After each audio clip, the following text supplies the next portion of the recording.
इस कार्यक्रम के पुण्यार्जक हैं स्वर्गीय श्री सवाईलाल जैन जी की 21वीं पुण्य स्मृति पर श्रीमती चिंतामणि सवाईलाल जैन परिवार, कन्नौज, मुंबई।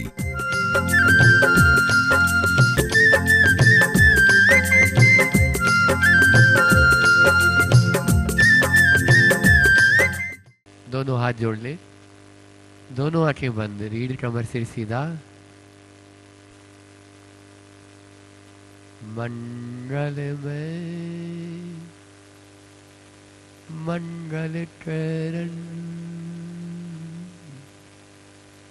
वीतराग विज्ञान, नमो ताहि जाते भई अरहंता दीवान। जो विद्यादि सागर सुधी, जो विद्यादि सागर सुधी गुरु है हितैषी। शुद्धात्म में निरत नित्य हितोपदेशी। वे पाप ग्रीष्म ऋतु में जल सयाने, पूजू उन्हें सतत केवल ज्ञान पाने। बंधु उन्हें सतत केवल ज्ञान पाने। वर्धमान नगर के वर्धमान स्वामी भगवान की परम उपकारी संत शिरोमणि आचार्य गुरु और विद्यासागर जी महाराज की जय। परम पूज्य मुनि श्री 108 प्रमाण सागर जी महाराज की जय। पूज्य मुनि श्री 108 निर्वीत सागर जी महाराज की।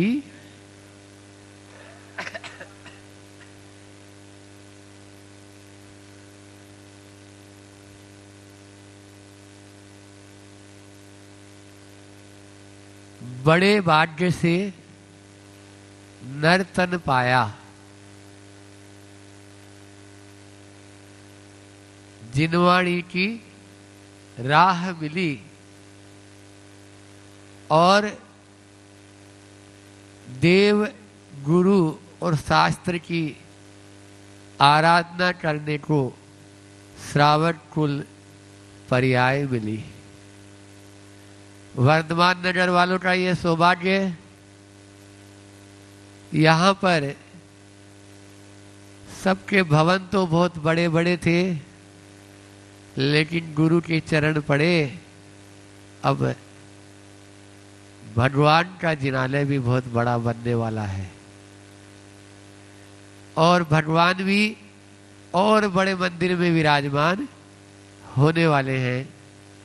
सब लोगों ने यह निर्णय लिया कि क्योंकि निश्चित मान के चलो, भारत की संस्कृति वह संस्कृति है विजय, भारत की संस्कृति वह संस्कृति है जहां रूखी सूखी रोटी खाकर भी भगवान के यहाँ घी का दीपक लगाते हैं। भारत की संस्कृति वह संस्कृति है, हम स्वयं कैसे भी रह जाएं, लेकिन हमारा अतिथि है, देव है, उसके लिए हमें पहले निकाल के रखते हैं कि नहीं, अतिथि देवो भव। इसी प्रकार से यह चल रहा है।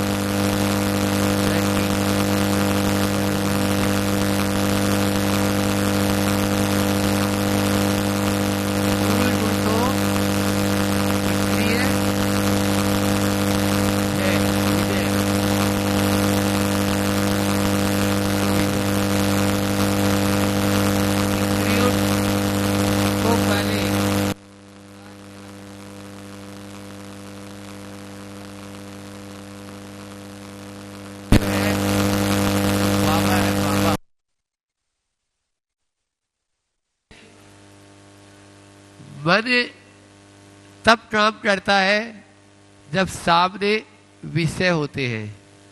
अगर विषय होंगे ही नहीं तो अपना आप ही मन क्या करेगा। कितना भी हाथी मदमस्त हो, तेला करा दो तेला, बस 3 दिन में उसकी अकल ठिकाने आ जाएगी। फिर उसके बाद में वह कुछ नहीं कर पाएगा।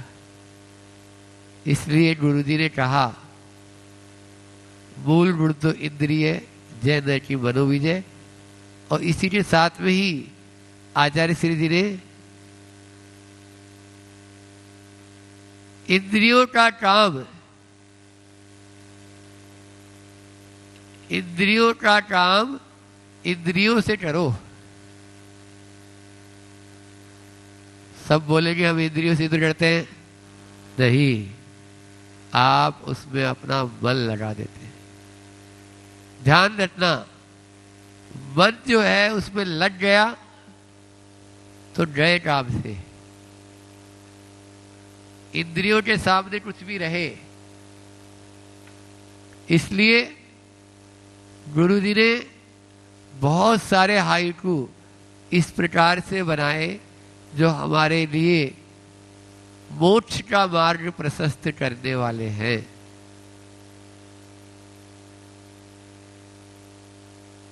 आज वर्तमान में आदमी इंद्रियों के विषयों में इतना गाफिल हो जाता है कि उसे कुछ दिखता ही नहीं है। और वह, आपने वो कहानी तो सुनी होगी, एक आम के पीछे 7 समुद्र पार चला गया। और वो भी कौन? चक्रवर्ती। ये है इंद्रियों के अंदर अपने आप को लगाने वाले की हालत। इसलिए हमें अपने आप को कंट्रोल करना है। तो पहले, सबसे पहले इंद्रियों को खुराक ही मत दो। इंद्रियों को खुराक देना बंद करो, अपना भी अकल ठिकाने आएगी। और दूसरे चरण में इंद्रियों का काम केवल इंद्रियों से हो, मन से उसको मत जोड़ो। इतना ही हम रखेंगे तो मोक्ष मार्ग में आगे बढ़ सकते हैं। मोक्ष मार्ग में हम सब आगे बढ़े, इसी भावना के साथ मैं अपनी वाणी को विराम देता हूँ। बोलिए अहिंसा परमो धर्म की जय। और आज आप लोगों का सौभाग्य है, आदर्श सागर जी महाराज छुल्लक, जो ज्येष्ठ छुल्लक है, उनका आज आपको वाणी सुनने को मिलेगी। फिर महाराज जी का भी प्रवचन मिलेगा। बोलिए संत शिरोमणि आचार्य भगवान श्री विद्यासागर जी महामुनिराज की, परंपराचार्य श्री समय सागर जी महामुनिराज की, शिक्षा गुरु परम उपकारी परम पूज्य मुनि श्री प्रमाण सागर जी महाराज की, वात्सल्य के धनी पूज्य मुनि श्री निर्वेक सागर जी महाराज की, वैयावित में स्थित निरंतर रहने वाले परम पूज्य मुनि श्री संधान सागर जी महाराज की, समस्त मुनि संघ की।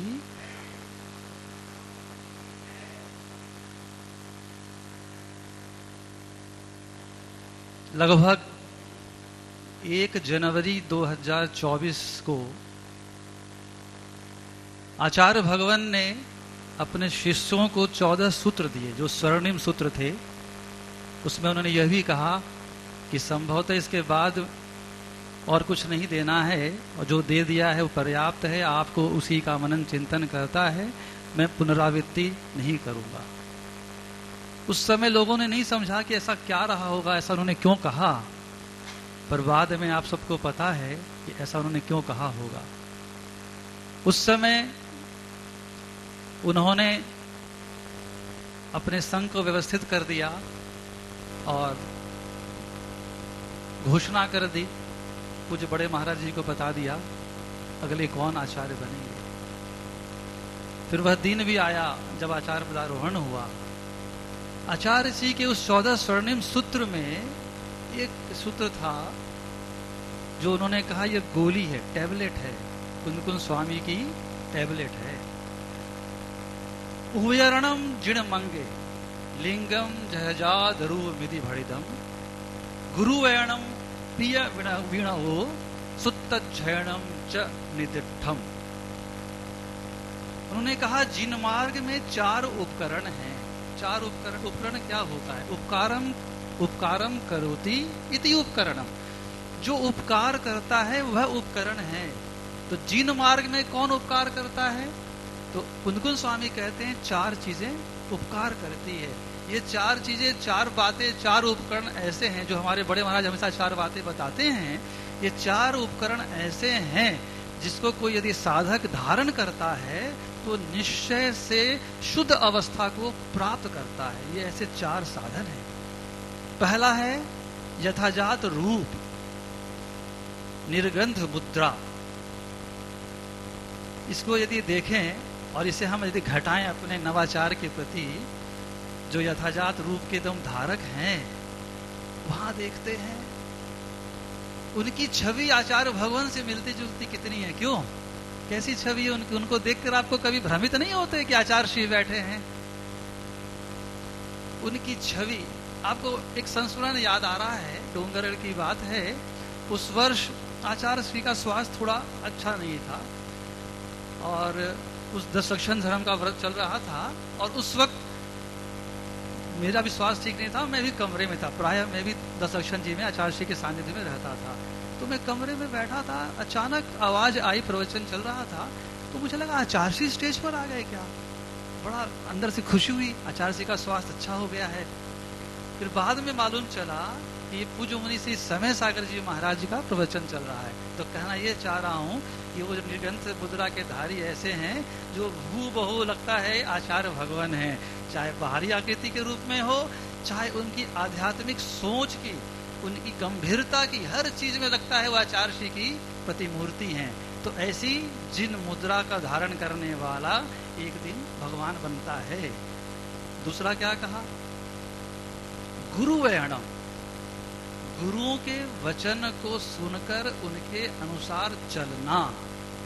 जो शिष्य अपने गुरुओं के वचन को सुनकर चलता है उसका कल्याण होना ही होना है, वह अपनी आत्मा को शुद्ध करता ही करता है। अब देखो आचार्य, हमारे नवाचार कैसे हैं। इतनी लंबी साधना, आपने कभी उनकी आवाज नहीं सुनी होगी या जब तक आचार्य श्री बैठे रहें उनके सामने, तो आप देखते होंगे मुख मुद्रा नीचे कर कर बिल्कुल एकाग्रता से सुनते थे और जो आचार्य भगवान कहते थे वो उसको जीते थे। बस उन्होंने यही किया, गुरु वैणम का पालन किया। ऐसे हैं हमारे नवाचार। इसके बाद विणो, विनय।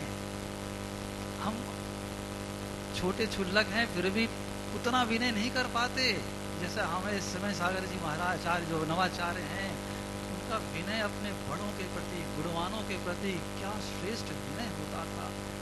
धन्य है हमारे नवाचार्य, विनय की पराकाष्ठा है बहुत विशेष। ये भी मोक्ष मार्ग में बहुत आवश्यक है। और चौथा है सुत्तज्जयणम, शास्त्रों का अध्ययन, चिंतन, मनन और उसको जीवन में उतारना। आप सब देखते होंगे, आप सब आचार्य महाराज, नवाचार्य महाराज के प्रवचन सुनते हैं, उद्बोधन सुनते हैं, आप सब अनुभव करते होंगे कि उनका प्रवचन ऐसा मार्मिक, आध्यात्मिक और ऐसा आपको लगता होगा बस सुनकर आप धन्य हो गए, अब बस आगे बढ़ना है। हम इस पर भी अपनी एक बात संस्मरण बताना चाहेंगे। जब आचार्य पदारोहण 16 अप्रैल को हुआ था पिछले वर्ष, तो 2 दिन बाद 18 तारीख को हम सभी छुल्लक महाराज जी का संयोग पुण्य का उदय था। आचार्य महाराज जी ने हम लोगों को 1 घंटा से कुछ ज्यादा समय दिया। हम सभी बैठे थे। आचार्य महाराज जी ने अपनी इतनी चिरकालीन साधना में जो भी अध्ययन ग्रहण किया, मुझे ऐसा फील हुआ 1 घंटे के उस महाराज जी के आचार्य श्री के मार्गदर्शन के बाद कि उन्होंने उस 1 घंटे में सारी की सारी द्वादशांग को हमारे सामने प्रस्तुत कर दिया। और मैं उठकर यही शब्द कहा कि ये 1 घंटा का उद्बोधन मेरे जीवन के लिए पर्याप्त है। यह बस इतना ही है कि उन बातों को मैं अपने जीवन में उतार सकूं। मैं जाकर पहले उसे लिखा और मैं बस यही करता हूँ। जब होता है कि मुझे लगता है कि अपने को थोड़ा और चार्ज करना है, तो आचार्य भगवान की उन बिंदुओं को मैं पढ़ता हूँ और वो सीखता हूँ। तो ऐसे हैं हमारे नवाचार्य, जिन्होंने मोक्ष मार्ग के इस 4 उपकरण को अपने जीवन में उतारा और आज हम सबको वो बांट रहे हैं और हमें भी मार्ग दे रहे हैं। आज के उनका प्रथम आचार्य पदारोहण दिवस है। इस दिवस मैं भावना भाता हूँ हमारे नवाचार आप जयवंत रहो। हमारी दीक्षा 21 दिसंबर 2022 को हुई। 4 दिन बाद आचार्य श्री का विहार हो गया। अब आप सोचो, 4 दिन के शिशु को आचार्य श्री छोड़कर चले गए और हमें नहीं पता था कि इसके 14 महीने के बाद वो भौतिक शरीर से चले जाएंगे। पर आचार्य श्री दिल में तो है, उनकी वाणी हम पढ़ते सुनते हैं, उससे तो आचार्य श्री हमें अनुभूत होते ही हैं। लेकिन उन्होंने जो हमारे को नवाचार दिया, उस नवाचार्य महाराज जी को देखकर हमें आचार्य महाराज की कमी थोड़ी थोड़ी पूरी होती है। ऐसा लगता है वो साक्षात विराजमान है।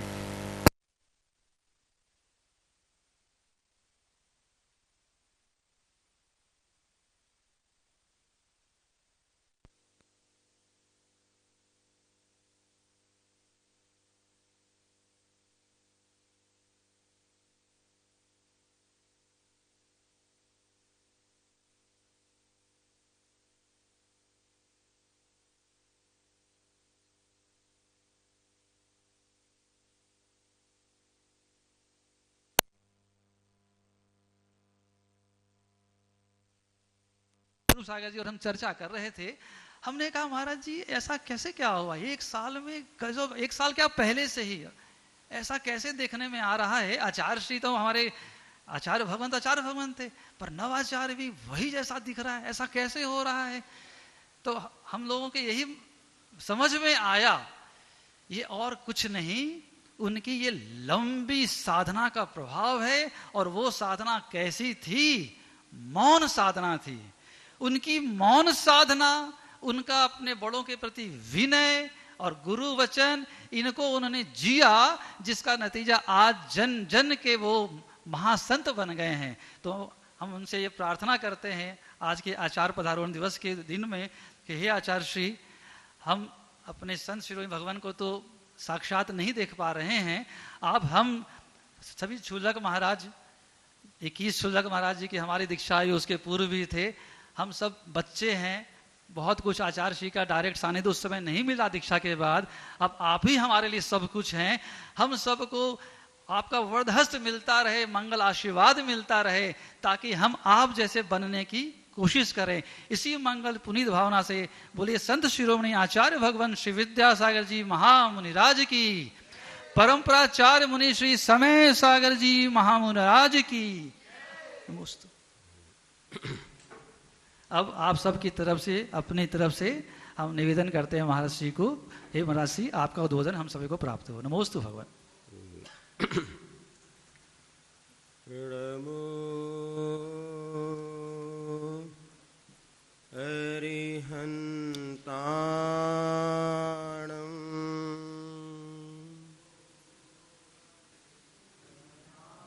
नमो सिद्धाणं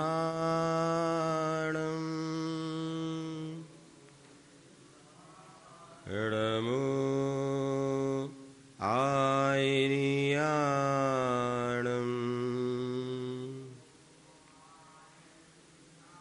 नमो उवध्यायाणं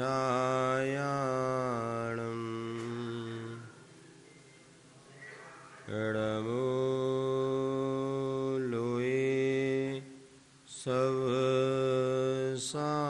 सवसाहुणम्।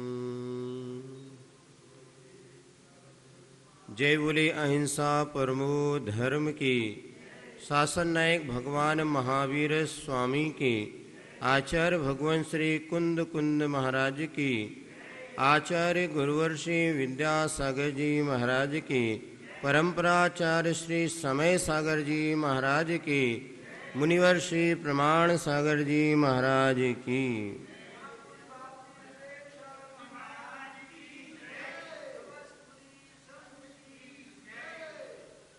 फूल फलों से जो लदे घनी छांव के वृक्ष, फूल फलों से जो लदे घनी छांव के वृक्ष और शरणागत को शरण दे श्रमणों के अध्यक्ष। गुरु महाराज ने दोहा लिखा है। कैसे हैं हमारे गुरु महाराज? एक वृक्ष होता है जो फूल फलों से लदा होता है, विशाल रूप को धारण करने वाला वह वृक्ष, और उसकी छाया में जो कोई भी आता है सबको वो शरण आश्रय सहारा देता है।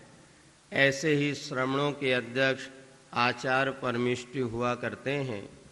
हम सबका सौभाग्य है कि हमने ऐसे आचार्य गुरुवर विद्यासागर जी के युग में जन्म लिया, जिन्होंने मात्र मोक्ष मार्ग का कथन ही नहीं किया, किंतु स्वयं मोक्ष मार्ग पर चल कर के और इस पंचम काल में भी वीतराग साधु कैसे हुआ करते हैं, उन्होंने ये आदर्श हमारे समक्ष प्रस्तुत किया।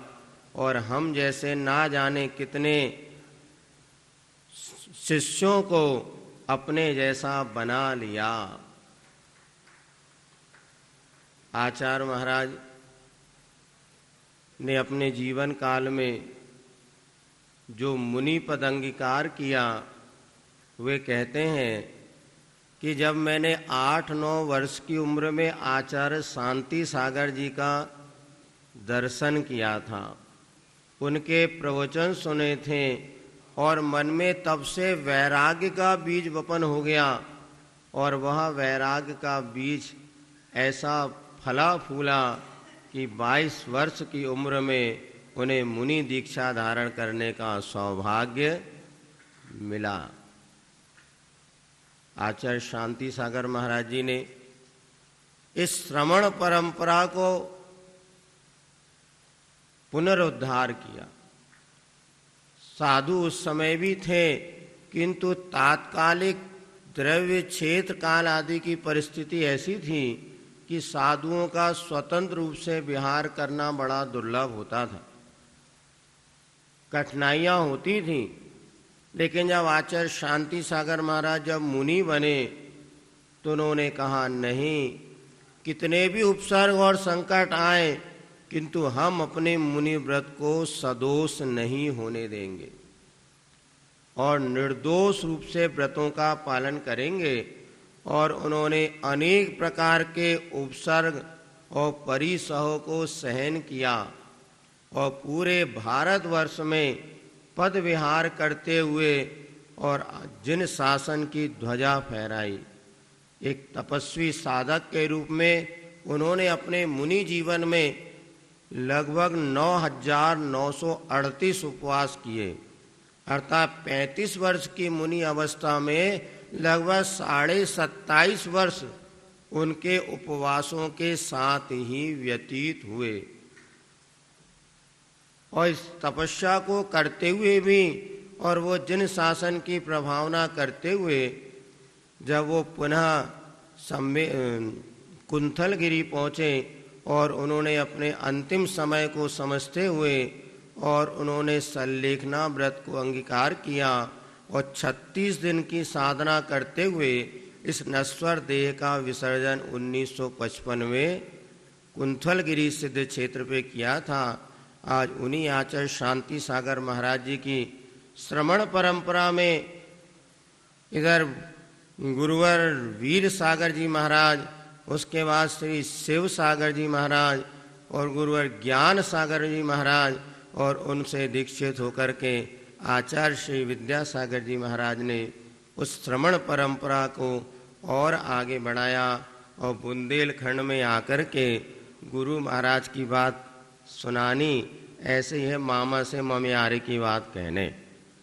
हर बुंदेलखंड का एक एक व्यक्ति कण कण जानता है कि आचार्य महाराज ने इस बुंदेलखंड में आकर के अपनी किस तरह से साधना की, और यहाँ पर सर्वत्र जो है आज जो भी कुछ प्रभावना दिख रही है ये गुरु महाराज का ही बड़ा उपकार है। और आचार्य महाराज ने अपनी साधना के काल में साहित्य लेखन भी किया, राष्ट्र संत के रूप में उन्होंने अपनी पहचान बनाई और अनेक प्रकार के ऐसे संदेश दिए जिससे समाज ही नहीं किंतु बड़े बड़े राजनेता भी प्रभावित हुए, और उन्होंने अपने गुरु महाराज को भी अपना गुरु माना, और वह इस तरह से अपनी साधना करते हुए ये निश्चित है यह शरीर एक ना एक दिन अपना साथ छोड़ता है। जहाँ देह अपनी नहीं तहाँ ना कपना कोई। और निरंतर आचार्य महाराज इसी साधना में लगे रहते थे, शरीर में रहते थे, किंतु शरीर के होकर के वो कभी भी नहीं रहे। और रस परित्याग आदि की तो उनकी साधना थी ही, लेकिन इसके बाद शरीर के प्रति ममत्व इतना हमेशा निरीवृत्ति होती थी कि वह शरीर में बड़े से बड़े कष्ट भी आ जाए लेकिन वो हमेशा मुस्कुराते रहते थे। हमने उनकी साधना देखी जब अमरकंटक में हम लोगों का प्रवास होने वाला था, और उसी समय आचार्य महाराज को जब पता चल रहा था कि इधर राजस्थान में अकाल पड़ रहा और पशु जो हैं वो भी बेमौत मर रहे हैं, किसान के लिए स्वयं की पानी की व्यवस्था नहीं, वो पशुओं को क्या पिलाएगा। और जब ये खबर गुरु महाराज ने सुनी उनका दिल पिघल गया। संत हृदय नवनीत समाना, दूसरों के कष्ट देख करके उनका हृदय पिघल गया। और क्या किया जाए, तो उन्होंने ब्रह्मचारियों को संकेत किया कि वहाँ तो सूखा है किंतु हम जिस क्षेत्र में रह रहे हैं यहाँ तो हरा भरा है और बारिश भी है, क्यों ना उन पशुओं को यहाँ पर लाया जाए जिससे उनका जीवन सुरक्षित रह सके। और गुरु महाराज की भावना को सुनते हुए ब्रह्मचारी भाइयों ने यह मन बनाया कि हमें कुछ पुरुषार्थ करना चाहिए, और राजस्थान से लगभग 1000 से ज़्यादा पशुधन को एकत्रित करके और वहाँ से पेंड्रा रोड स्टेशन था वहाँ पर उन पशुओं को लाया जा रहा था। गुरु महाराज ने भी सोचा इस जीव दया के कार्य में हमें भी क्या करना चाहिए, और चूँकि अमरकंटक में ग्रीष्म काल हो ही गया था, वर्षा योग की भी संभावना थी, तो गुरु महाराज ने वहाँ से पेंड्रा रोड की ओर विहार किया। और रास्ते में उनके पैरों में ऐसी तकलीफ होने लगी कि दाने दाने से उड़ गए, पता नहीं क्या है। लेकिन जैसे पेंड्रा पहुँचे वहाँ पर पता चला कि हर्पीस रोग हो गया, हर्पीस रोग, और वह इतना दाह उसमें पड़ती है कि कॉटन भी लग जाए तो भी वह सुई की नोक जैसे चुभते हैं। और लेकिन आचार्य महाराज दृढ़ संकल्प के साथ वहाँ पर पहुँचे, और 4-5 दिन जब हम लोग वहाँ रहे हमने उनकी शारीरिक वेदना देखी, किंतु वेदना के समय में भी उनकी समता और सहजता को देख करके ये लगा कि वास्तव में भूतो न भविष्यति। आज हमारा शरीर में थोड़ा सा भी कुछ हो जाए तो पूरा मन उसी ओर चला जाता है, किंतु ऐसे विपरीत परिस्थिति में भी हमेशा जो अरस मरु मगदम अवत्तम चेदना गुण मसद्दम जान अलिग्गा गहणम जीव मनिदिट्ट संताणम, उस आत्म स्वरूप के चिंतन में निमग्न रहते थे और हंसते हंसते कष्टों को सहन करते थे। अब चातुर्मास का समय निकट आ रहा है तो यहाँ से विहार करना है। अब आचार्य महाराज 4 कदम नहीं चल पा रहे थे, कैसे विहार होगा। तो हम लोगों को लगता था यहीं पर चातुर्मास स्थापना हो जाएगी, किंतु आचार्य महाराज ने कहा नहीं, आप कुछ लोग इस रास्ते से जाओ जो पहाड़ी का रास्ता था, हम थोड़ा रास्ते से घूम करके आएंगे। कैसे चलेंगे आप, कैसे चलेंगे? कोई बात नहीं, कहीं ना कोई व्यवस्था बनाएंगे। और हम लोगों ने मन बना लिया, 5-6 महाराज हम लोग आचार्य के साथ रुक गए और बाकी महाराजों को एक तरफ से आचार्य ने संकेत कर दिया। और जहाँ पर लग रहा था 2 किलोमीटर भी नहीं चल पाएंगे, लेकिन पहले दिन संकल्प शक्ति के साथ उन्होंने 9 किलोमीटर विहार किया। बीच में कहीं बैठे भी नहीं। हम लोग कहते आचार्य जी थोड़ा सा विश्राम कर लें, बोले नहीं, बैठ गया फिर उठना मुश्किल हो जाएगा। और लगातार चलते चलते 3-4 दिनों के प्रवास के बाद पूरा संघ अमरकंटक पहुंच गया। और वहाँ पर बादलों ने भी अपने अश्रुओं से गुरुवर का पाद प्रक्षालन किया, आगवानी की। और जब गुरु महाराज अमरकंटक पहुँचे तो लोगों ने निवेदन किया कि आचार्य महाराज चलें, अब सीधे आप थके हैं विश्राम कक्ष में। आचार्य ने कहा नहीं, चलिए पहले मंच पे चलेंगे। मंच पे गए और आचार्य ने एक बात कही थी, ये पैर पहाड़ क्या चढ़ते, पहाड़ तो इरादों ने चढ़े हैं। ये पैर पहाड़ क्या चढ़ते, पहाड़ तो इरादों ने चढ़े हैं। ये मजबूत इरादे ही हमें यहाँ पर संकल्प शक्ति लेकर के आई और वहाँ पर वर्षा योग की स्थापना हुई। वास्तव में गुरु महाराज ने जो अपने जीवन काल में साधना की और हम लोगों के लिए जो मार्ग प्रशस्त किया, वह तो भूतो न भविष्यति। गुरु का उपकार तो कभी भी चुकाया नहीं जा सकता। और लेकिन आचार्य महाराज ने अपने अंतिम समय में इस नश्वर देह को जिस जागृति के साथ छोड़ दिया, वह भी एक अनुकरणीय उदाहरण हमारे समक्ष है। इधर आचार्य महाराज ने इस गुरुतर दायित्व को पूज्य मुनिवर समय सागर महाराज जी के लिए सौंपा। वास्तव में हमारा मुनिवर के साथ बहुत प्रारंभ से ही गुरु जी का समय सागर महाराज जी का हमें सानिध्य मिला और उन्हीं के निमित्त से हमारा वैराग्य पथ प्रशस्त हुआ।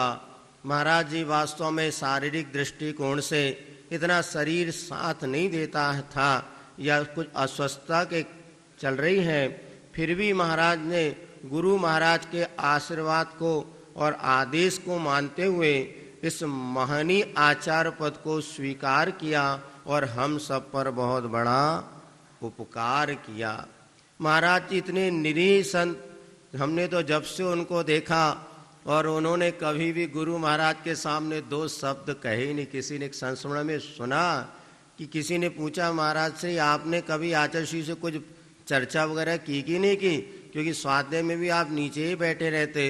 उन्होंने कहा मैंने सिर्फ 2 ही शब्द किया, गुरु आज्ञा। गुरु आज्ञा के सिवा तीसरा शब्द मेरे मुख से निकला ही नहीं। एक बार का बहुत अच्छा प्रसंग है, और चूंकि हमने प्रसंग तो बहुत सारे हैं, लेकिन पूज्य श्री का गुरु जी के प्रति कितना विनय, जैसे अभी छुल्लक जी आपको बतला रहे थे कि कितना विनय वो करते थे कि गुरु जी अगर बैठे तो उनके पास भी नहीं बैठते थे। ये बड़ों की विनय, बैठना नहीं बैठना इसका वो नहीं, किंतु गुरु भी, हम लोग कुंडलपुर में थे और बहुत तेज गर्मी पड़ रही थी, और जब तेज गर्मी पड़ने लगी तो क्या हुआ, आचार्य जी तो अपने कमरे, पुराना जब ज्ञान साधना केंद्र बना था उसमें एक अलग प्रकार के छोटे छोटे कमरे बने थे। तो आचार्य महाराज कमरे में बैठे थे और पूज्य समय सागर जी महाराज और हम सब महाराज बाहर बैठे थे, और भैया वृत्ति वगैरह थोड़ी चर्चाएं चल रही थी। और उसी में क्या हुआ कि तुरंत गुरु महाराज को जैसा अनुभव हुआ हो और आचार्य शिव बाहर आकर के जैसे तख्त पे बैठे तो समय सागर जी महाराज जी तुरंत उठ करके अंदर चले गए। हमने कहा महाराज जी बैठिए तो क्या हो गया, लेकिन नहीं, वो गुरु महाराज के सामने नम्र बुद्धि के साथ और वहाँ पर बैठते हैं। लेकिन मैं गुरु के सामने कैसे वैयावृत्ति आदि करूं, कैसे हम सबसे वार्तालाप को, जो भी उनके मन में एक संकोच या विनम्रता का भाव रहा हो, वो वहाँ से भीतर कक्ष में चले गए। और फिर हमें लगा कि वास्तव में बड़ों के प्रति बहुमान किस तरह से किया जाता है, ये सीखना है तो पूज्य श्री से सीखिए। एक बार का और प्रसंग है, हम बिहार चल रहा था और गर्मी का समय था, कहीं पेड़ भी नहीं मिल रहे थे, और जैसे तैसे एक बड़ा पेड़ मिला तो आचार्य महाराज उसके नीचे बैठ गए और कुछ जो हम लोगों को बुलाया तुम भी बैठ जाओ। और धीरे धीरे और भी मुनि महाराज जो आते जा रहे थे, हाँ बैठो भाई, आगे छाया का कोई भरोसा नहीं और पीछे भी वृक्ष मिले नहीं, बैठ जाओ। उतनी देर में वहाँ पर समय सागर महाराज जी भी आ गए। अब हमने सोचा सबको बुला रहे हैं तो महाराज जी को ही बुलाएंगे, और हम लोगों ने कहा भी महाराज जी आप बैठिए, तो आचार्य जी धीरे से कहते वो समय सागर जी मेरे चौके में नहीं आएंगे। मतलब उनको पता था मैं यहाँ पर बैठा हूँ तो कभी वो यहाँ पर, इतना उनका बड़ों के प्रति बहुमान था। और आचार्य महाराज समय सागर महाराज जी ने, जब हम प्रारंभिक अवस्था में महाराज श्री के हमने एक बार जब गृह नगर में उनका प्रवेश हुआ और उनके सानिध्य में, और यह भाव ऐसा हुआ कि अपने को भी आत्म कल्याण करना चाहिए, तो एक बार जो आचार्य महाराज जब मुनि अवस्था में थे, पूज्य समय सागर जी महाराज केश लूंज कर रहे थे, उसी समय हम भी वहाँ पर पहुँच गए। वैसे वो एकांत में केश लूंज साधना करते थे, लेकिन छोटे थे, अवस्था भी कम थी और गुरुओं के प्रति भक्ति थी। वहाँ पहुँचे तो वहाँ पर उन्होंने हमें देखते से पूछा, तुम भी केश लूंज करोगे क्या? अरे हमने कहा, तो तुरंत हमने बोला कुछ नहीं उन्होंने, लेकिन उनकी मुख मुद्रा और उनके संकेत से ऐसा लगा कि गुरु महाराज हमसे कुछ पूछ रहे हैं। हमने कहा गुरु जी आपका आशीर्वाद हो तो हम भी केश लूंज करेंगे। और वास्तव में वो गुरुवर का, पूज्य समय सागर महाराज जी का वो आशीर्वाद हमें मिला कि हम भी आज मुनि पद को धारण करके उनके जैसी साधना के पथ पर हम बढ़ रहे हैं। गुरुओं का उपकार कभी भी चुकाया नहीं जा सकता। और आज महाराज जिस तरह से संघ को अपना आशीर्वाद और निर्देशन प्रदान कर रहे हैं, ये वास्तव में एक बहुत ही हम सबके लिए आदर्श है। और हमें इतना ही समझना होगा, गुरु की कृपा हमारे ऊपर होती है, लेकिन उस कृपा का हम कितना अपने जीवन में परिपालन कर सकते हैं। गुरु महाराज हमें अपनी वाणी के माध्यम से चलने का मार्ग बता सकते हैं, किंतु चलना तो हमें स्वयं पड़ता है। पिछले दिनों हम आपसे यही बात कर रहे थे कि आचार्य महाराज ने भी इतने सारे सूत्र हम लोगों के लिए दिए हैं, यहाँ तक कि मानसिक स्वस्थता के साथ साथ शारीरिक स्वस्थता के भी बहुत सारे रहस्य बताए।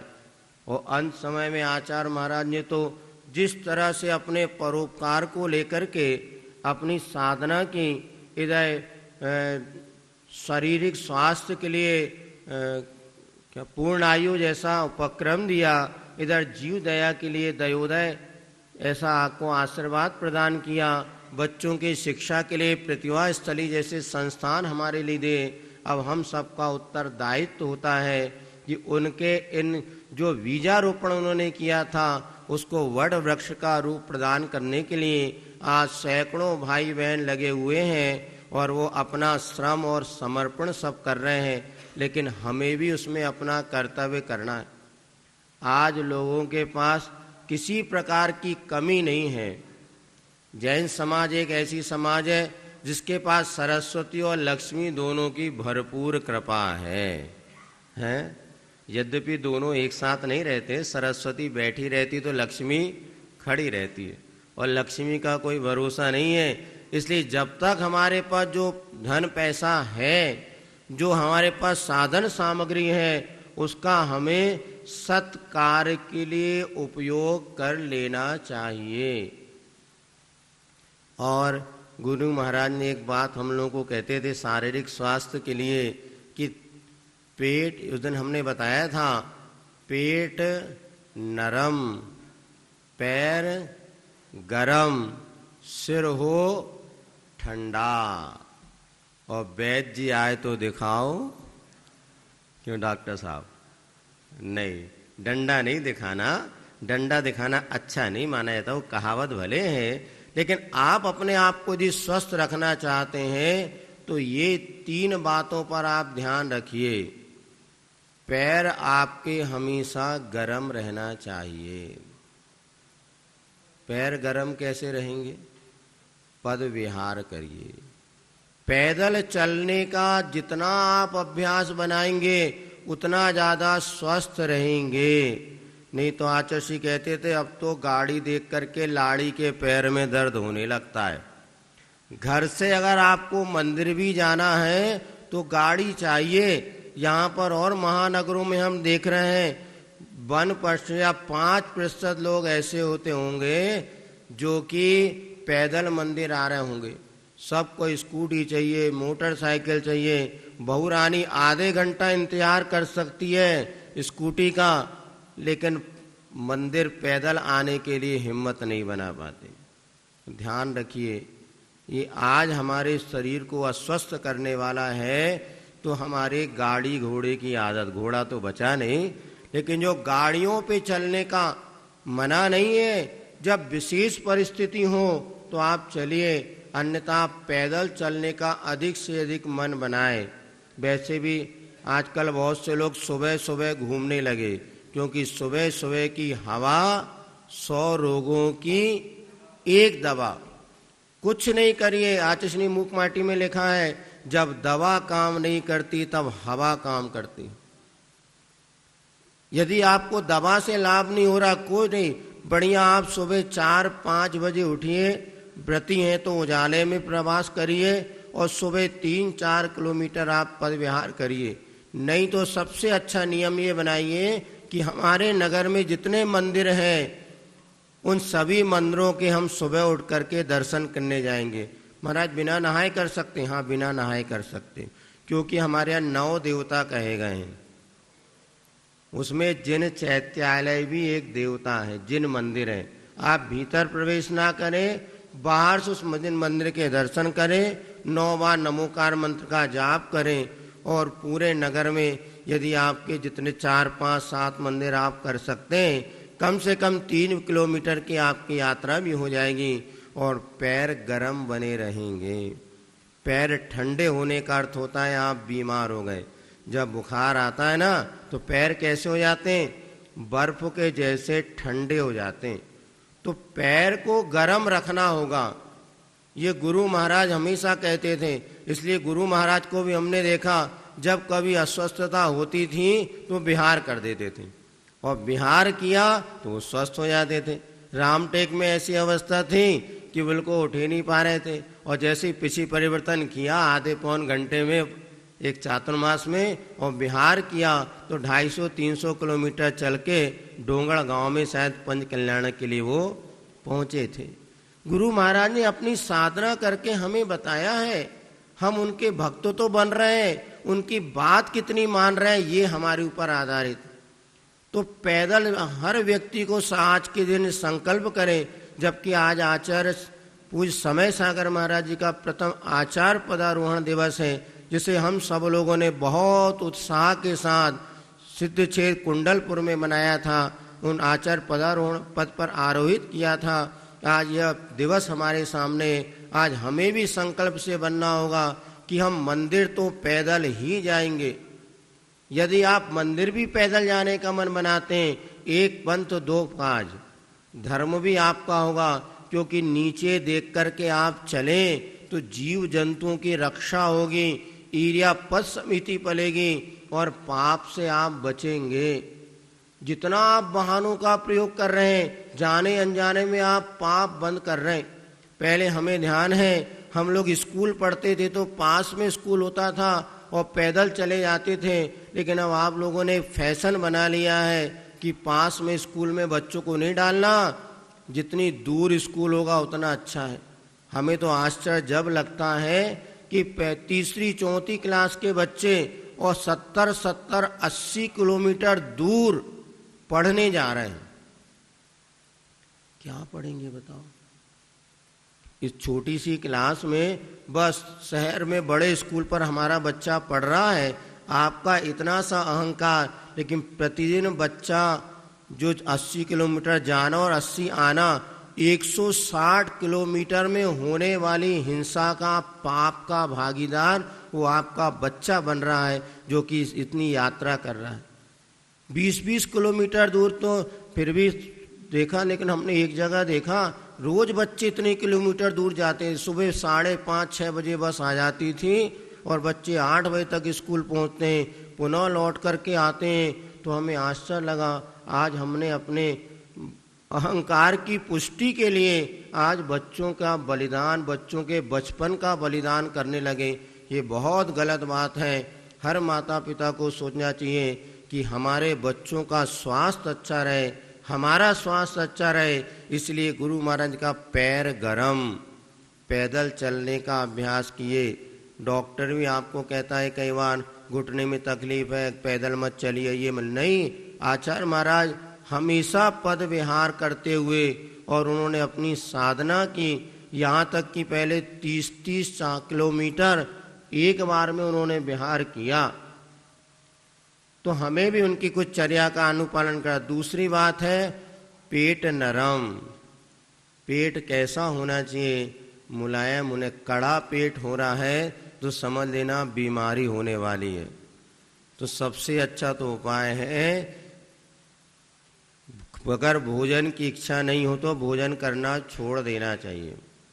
फिर भी मन नहीं मानता तो कोई बात नहीं, अष्टमी चतुर्दशी जो हमारा श्रावकाचार है उसमें कहा श्रावकों को उपवास करना चाहिए। शील उपवासो सावयणम धम्मो। मुनि महाराज के लिए उपवास करना अनिवार्य नहीं है, क्योंकि मुनि राज तो वैसे 24 घंटे में एक बार भोजन करते हैं, तो 23 घंटे का तो उपवास हो ही जाता है। फिर भी मुनि महाराज तो उपवास करते ही, अभी हमने आपको बताया। लेकिन श्रावकों को अष्टमी चतुर्दशी उपवास करने की विधा क्यों बताई? जब आप उपवास करेंगे तो आपके पेट में अनेक प्रकार के जो पदार्थ जिससे आप बीमार होते हैं वो दूर हो जाएगा।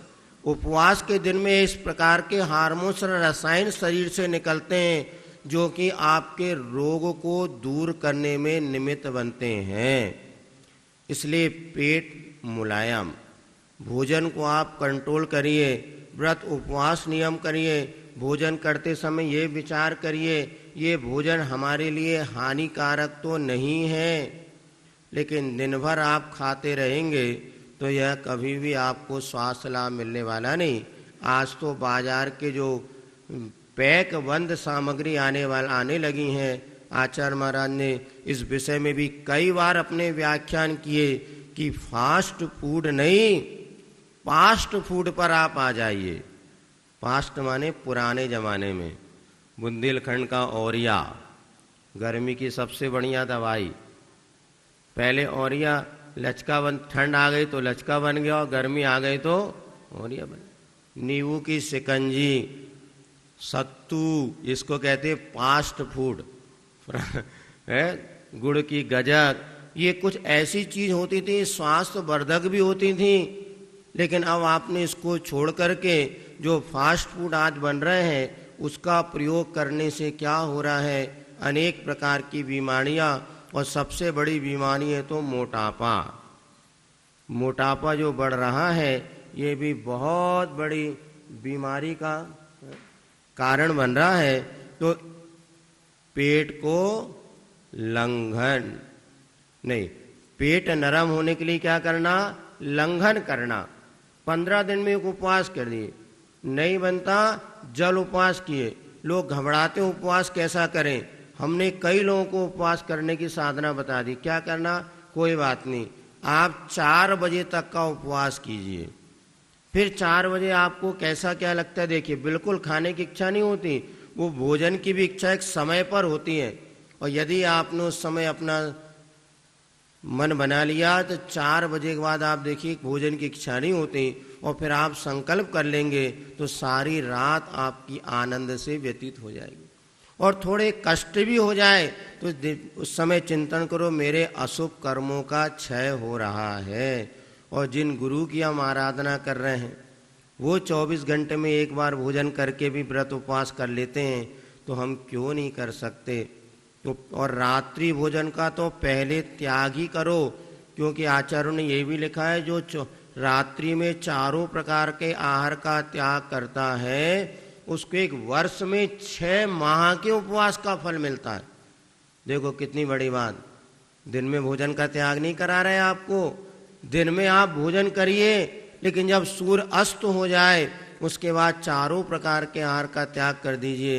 एक वर्ष में 6 महीने के उपवास का पुण्य, पापों का क्षय, ये इतना सीधा सच्चा सरल उपाय है। पेट को मुलायम होना चाहिए, पेट नरम रखने का सबसे बढ़िया उपाय है आप उपवास करिए, नहीं हो सकता मात्र जल ले लीजिए, महाराज दूध ले लें, फल ले लें, नहीं, फिर वो उपवास नहीं, एक आसन की कोटि में आता है। सही उपवास वही मां जो निर्जला उपवास करते हैं वो करिए। और तीसरी बात है सिर ठंडा। आज उल्टा हो रहा है, सिर तो रहता है गर्म और पैर हो रहे हैं ठंडे। नहीं, सिर ठंडा रखने का उपाय है जिन वयण मौसम। जिनेंद्र भगवान के वचनों को आप पढ़िए, सुनिए। आचार्य महाराज के प्रवचन को लेकर के गुरुवाणी करके 3 भाग प्रकाशित हुए हैं। बहुत सरल और अच्छे शब्दों में गुरु महाराज ने हमें सब कुछ उपदेश दिया है, बशर्ते हमें उनको पढ़ने की आवश्यकता है। ग्रंथ तो लिख दिया, देखो गुरु महाराज ने प्रवचन किया और उनके भक्तों ने उसको लिपिबद्ध भी कर दिया, लेकिन वो अलमारी में आकर के वो ग्रंथ भी हमारे सामने है। अब आवश्यकता है हमें उन ग्रंथों को पढ़ें और पढ़ के अपने जीवन को अच्छा बनाएं, तो आपका मस्तक हमेशा ठंडा रहेगा। क्योंकि न शीतलाश चंदन चंद रश्मयो न गांग मम्मो न चहार यस्तया यथा मुनिस्ते नग वाक रश्मया समाम बुगर्भा शिशराम विपश्चिता।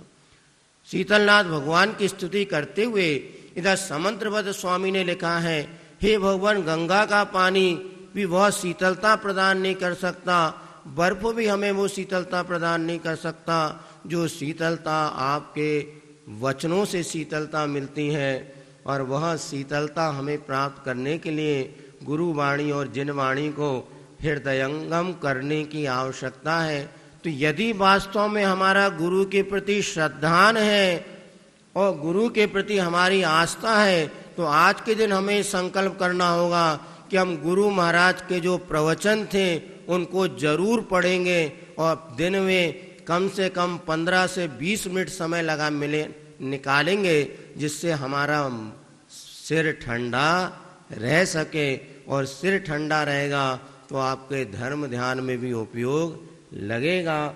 और सिर को ठंडा रखने के लिए जिनेंद्र भगवान की वाणी, प्रभु की वाणी ही हमारे लिए वह शीतल पेय है, जो कि हमारे लिए एक भाव में नहीं, भाव भाव में शीतलता प्रदान करेगी। बस एक संकल्प हमें करना है कि आज हम गुरु महाराज पूज्य आचार्य समय सागर जी महाराज का आचार्य परंपरा दिवस मना रहे हैं, आचार्य पदारोहण दिवस मना रहे हैं। आज हम सब संकल्प करें कि आज गुरु महाराज ने गुरु आचार्य गुरुवर विद्यासागर महाराज जी के आदेश को स्वीकार किया और हम पर उपकार करने के लिए इस पद को स्वीकार किया। हम भी गुरु महाराज की वाणी को अपने जीवन में उतारने के लिए आज से स्वाध्याय करना प्रारंभ करेंगे। और 10 मिनट भी अगर आप स्वाध्याय करना प्रारंभ करते, निश्चित गुरु की भावना सार्थक होगी और हम सब सुखी बनेंगे। क्योंकि गुरु महाराज का यही भाव रहता है कि प्राणी मात्र सुखी रहे। और एक बार आचार्य जी ने कहा था कि मुझे ऐसा लगता है कि कैसे मैं इनकी पीड़ा को दूर कर सकूं। मन में आता भाव है ऐसा बारंबार, पर दुख को यदि ना मिटा सकता जीवन भार। गुरु महाराज सारे जीवन भर हम सबके दुखों को दूर करने के लिए वह इतनी साधना करते हुए अस्वस्थ कभी हो भी जाते थे तो भी हमारे लिए मोक्ष मार्ग हमारा प्रशस्त करते थे।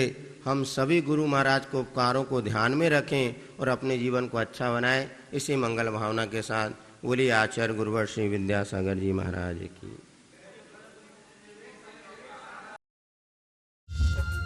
इस कार्यक्रम के पुण्यार्जक हैं स्वर्गीय श्री सवाईलाल जैन जी की 21वीं पुण्य स्मृति पर श्रीमती चिंतामणि सवाईलाल जैन परिवार, कन्नौज, मुंबई।